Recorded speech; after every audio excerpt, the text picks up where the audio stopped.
Alrighty, you guys, I've seen it. Project Hail Mary, a film that everyone's been talking about, but here I am, a non-book reader, and the first thing I thought to do after I left the theater was this: find my own Rocky, and I think I've done it. Roll the footage. Guys, I think I found Rocky. I found Rocky. Look! Do the thing, do the thing, do the thing. Statement, make a statement, make a joke. What? No. Wrong video clip. We're going to sort that out. But until we do, let's talk about Project Hail Mary, a movie that I am very high on, and I can't wait to dive into all my positives. And yeah, I've got a few negatives. So let's get into it.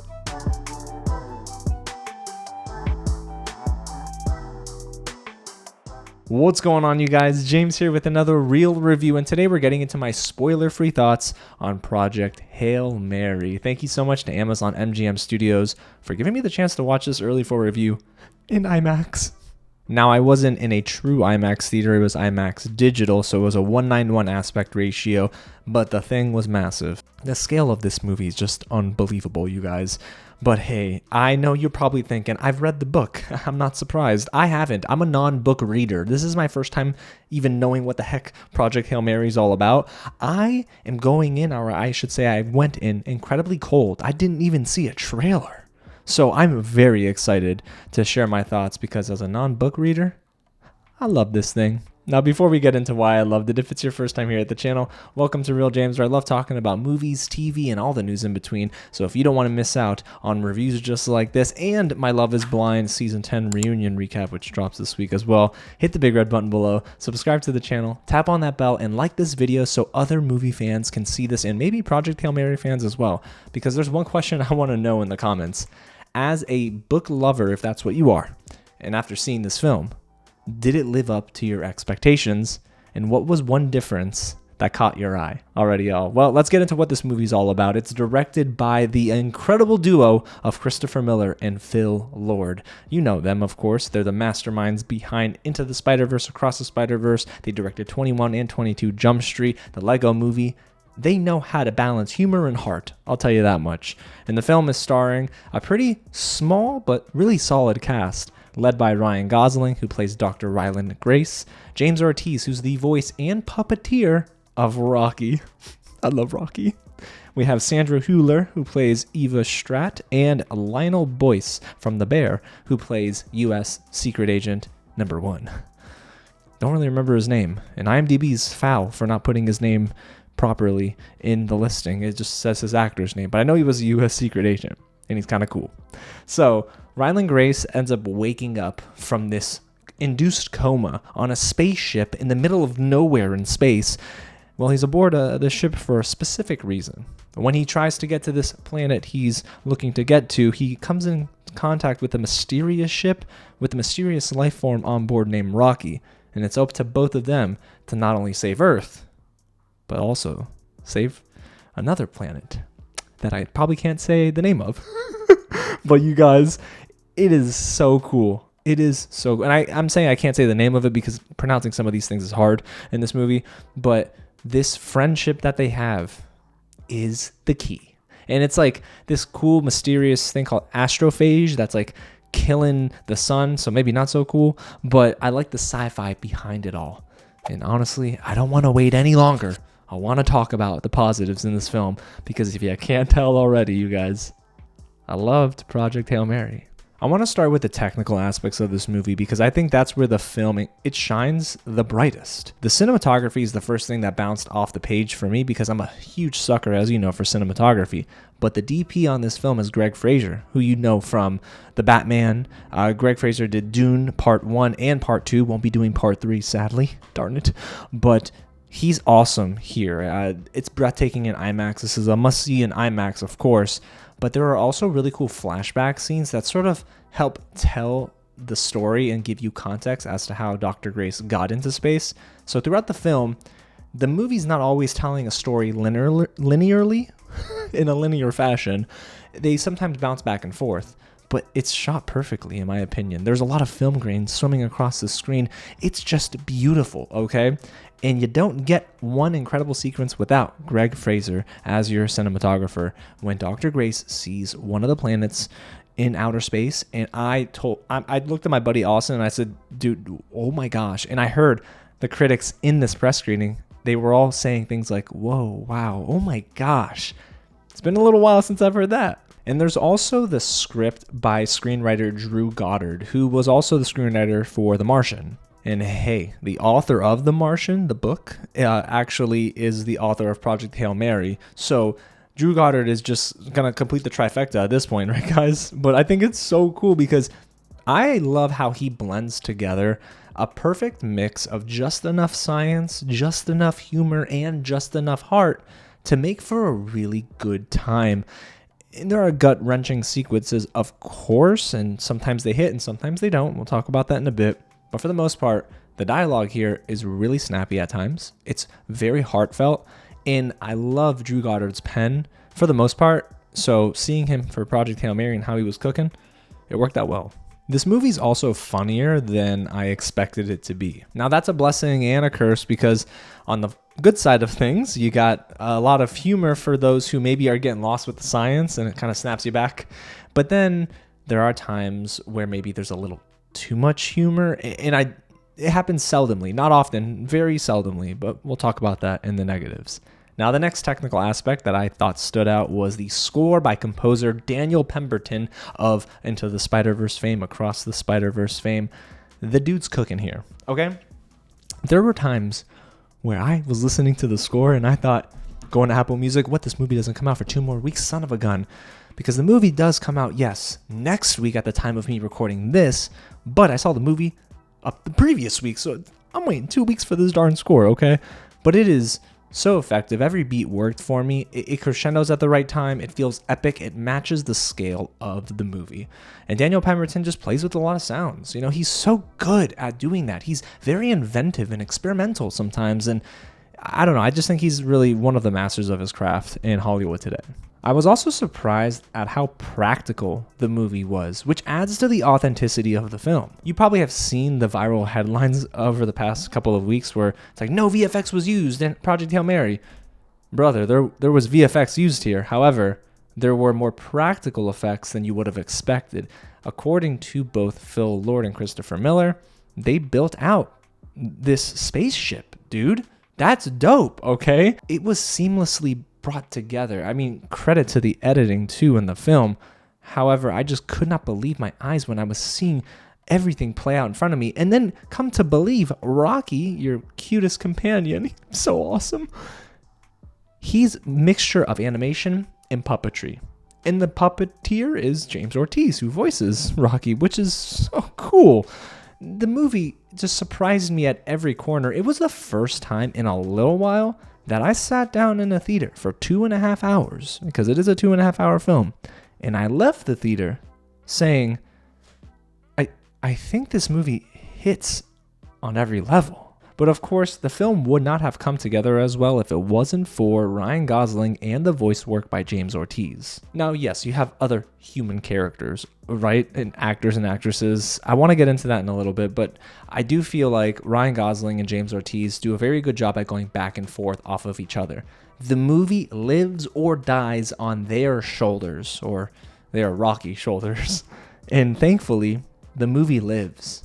And I do like how the script gives us enough time for them to build a friendship, and we see how they converse. We see how they have moments where it's like, wow, you're not a human being, you're an extraterrestrial life form, but like, I'm empathizing and sympathizing with you as a human being. And it really does speak a lot to humanity. And, you know, I do like that the movie in the subtext is like, hey, this might be an alien, but it is still someone who is loving and caring and is your neighbor. You know, that kind of preaches. But I will say that this film gives you enough time with Rocky and Dr. Grace. The movie before their meeting, it takes maybe like 25, 30 minutes maybe to get there. Did I love those 25 or 30 minutes? No, but I didn't hate them either. Now, here's the thing. I went in not knowing what the heck a Rocky was. So the minute Rocky showed up, I got startled, admittedly, thinking, what is this? But then you start to understand, oh, this is literally the whole point of the film. It is Rocky and Dr. Grace in space. That rhymed. And I do love how they were giving us a lot of time in flashback sequences because it does help me understand the film. Now, the movie itself is very heavy sometimes on the science, but I was able to understand it more when we went back in time and then they explained it to me like I'm dumb. And I think the movie is very well aware of the fact that too much science could detract from being as accessible as they want the movie to be. And I say this as someone who's a massive Interstellar fan. That movie is not as accessible for audiences as Project Hail Mary is. Project Hail Mary is a nice little entry point into maybe getting into those sci-fi spacey type of films because the sci-fi here works, but it isn't heavy sci-fi. It's not Arrival, but it's also not light on sci-fi. I like the ship designs. I love the moments that we're getting where we see the astrophage really start to destroy stuff, and I'm like, man, this is a fun time at the movies, and I feel sad, I feel happy, I'm feeling all the feelings, and it just really hit the mark for me. So it's a nice blend of all the elements that make sci-fi spacey films work, but for a more accessible audience. Now, I know you're probably listening to me and thinking this man has zero negatives, but that is not necessarily true, because for as amazing of a film as this is, I did find a couple of areas to be a bit weaker in comparison to what the movie does very well. So I have not read the book like I told you guys, but I did hear that the book at the end, when I left the screening, someone told me, one of my good friends, Jose, he said, hey, the book sort of also has trouble ending, but this movie, it's more condensed. And I feel like even though it is more of a condensed third act, the third act is the weakest part of the film, but not because it's bad, just because it didn't know really how to land the proverbial ship. In the last 15 minutes, I didn't feel the emotional gut punch that I really wanted to feel, and like I was feeling earlier, honestly, because the movie just had a little bit of trouble finding its way to the landing pad. And that's not to say that the film, when it gets there, I was upset about it. I was just thinking like, could we shaved off maybe like 20 minutes here? And what I think doesn't help sometimes is that the humor gets in the way of the emotionality of the movie. I found myself struggling sometimes to feel as if I was going to shed a tear. And that's because the film gets you in the mood for that and then breaks the immersion because of the humor. And not every joke landed, don't get me wrong, the majority did. But sometimes I was thinking to myself, it's not that Phil Lord and Christopher Miller don't know how to write a very humorous script or direct a humorous movie. They've done that before, but they're really trying to make this very friendly for all age groups and demographics, hitting all three tiers, you know what I mean? But sometimes that hurts the film. It's okay to let a moment of, I can't even say what I wanted to say. It's okay to let a moment that is sad marinate. And of course, this is a space movie, but guys, we spend a decent chunk of time on Earth. That's not to say, though, that the Earth moments are very strong. Unfortunately, the stuff on Earth is the weakest portion of the movie. There are some awesome scenes with Ryan Gosling and Lionel Boyce on Earth. But outside of that, I didn't really buy into the character of Eva Stratt too much. And that's not to say that Sandra Hüller didn't do a good job. No, she did a good job. It's just the character was giving generic, sadly. Generic, mysterious, secret operative financier wants to save Earth and do anything to bring people together and, optics and stuff. But I don't know. The stuff on Earth just didn't hit as much as the stuff in space. And most of the time, I was just waiting to get back to Rocky. And that's the thing about this movie. Once it gets to Rocky, after, like I said, 15, 20 minutes or whatever that little first act is, the movie is excellent. And then within that, we do get different scenes of flashback moments, and you're like, not bad, but I want Rocky, because the film is very good at developing that relationship. So overall, you guys, Project Hail Mary for me is a definite win at the theaters. It is right now sitting at my number 1 spot of 2026. It's an incredible film. For me, it does enough things right for the film to succeed. When I left the theater, I kept thinking about the movie in a good way. And as it marinated, I thought, my goodness, this film I want to see it again in IMAX. And that's the mark of a good film for me, that really draws you back to the theater, right? I wanted to watch this movie again, and it worked for me. Now, of course, Stuff on Earth was kind of weak, and not all of the scenes in the third act were as strong, but I think Project Hail Mary is definitely going to be a film that if you sit down and give it 2.5 hours, you won't be disappointed. I give it like 4.5 out of 5 rocks. This movie it killed for me in the best way. You know, there are so many little takeaways too, things I can see going viral on social media, like Rocky likes Dr. Grace statement, Rocky ? Like it's so cool. It's so dope. You guys, you got to go in cold. You got to go in not knowing anything about the story, and you will be better off for it. So Project Hail Mary is an A+ in my book. I love this film, and I cannot wait to watch it again. But when you watch it for the first time, let me know down below in the comments. What did you think? Do you agree with me? Do you disagree with me? Or do you just want to pet Rocky for yourself? Because I do.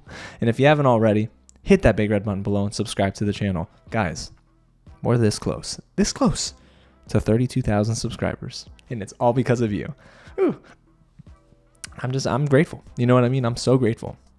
Alrighty, y'all. Well, I'm going to go figure out how to get a Rocky of my own. If I have to go outside again, I will go outside and find me a rock that speaks and talks back. I don't know. That might take a while. It's hot down here, y'all. Alrighty, you guys. Well, again, thanks so much for watching. God bless you guys. And I'll catch you at the next screening.